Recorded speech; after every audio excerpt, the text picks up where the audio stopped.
I ndjek protestat, po vazhdon po I ndjek nga afër apo me raste? Po, jo, e kam ndjekur protestën, thash është gjëja që kam patur frikë unë ishte pikërisht kjo. Edhe nga historia, historinë e kam qef, në fakt, edhe si lëndë dhe kam pasur lëndën time, revolucionet e suksesshme janë të shpejta. Janë të qarta. E din se çfarë duhet.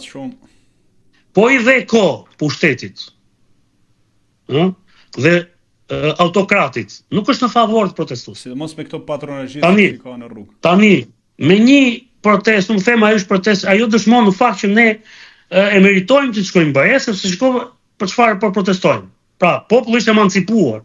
Por problemi është, ai që kemi ne atje sipër, ai s'vjen herë zyrë. Si do të kërkosh ti t'japi dorëheqjen kur ai s'vjen zyrë? E dyta, ai nuk është një kryeminist danez, ai e di shumë mirë se çfarë do t'i ndodhi nëse ikën nga pushteti, se ka ndërtuar një sistem të tillë që pos që ai në majtë piramidës shkërmoqet çdo gjë tjetër. Kështu që betejë me këtë sistem, me këtë qeveri një herë dhe me këtë mashërancë, për lërë pastaj me sistemin, është shumë e thellë, shumë e gjatë, do marrë shumë kohë dhe unë nuk di të ketë një revolucion pa martir dhe pa dëshmor. Pra, revolucion që marron protesta e mbledhin perat, ato letrat që kemi bërë pis, kjo mund të vlej një herë, dy herë si shenjë emancipimi, por që ta trembi ata tjetrin atje sipër, ne dim shumë mirë se çfarë bënin. Pra, gjithsesi do shohim në shtator, se si do të shkoj.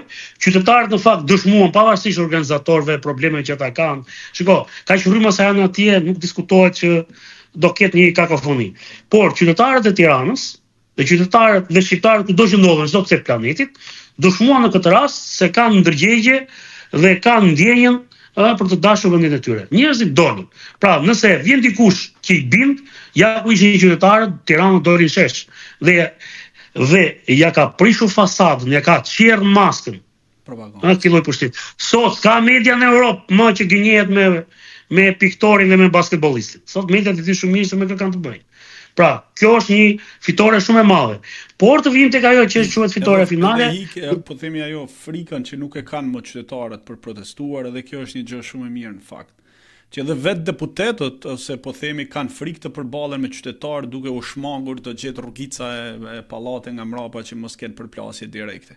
Pra kjo mendoj që është një farë ndërgjegjësimi pozitiv. Ne dom betejë me afërt. Nëse s'ndodh ndonjë gjë, janë zgjedhjet vitin tjetër për Bashkinë e Tiranës.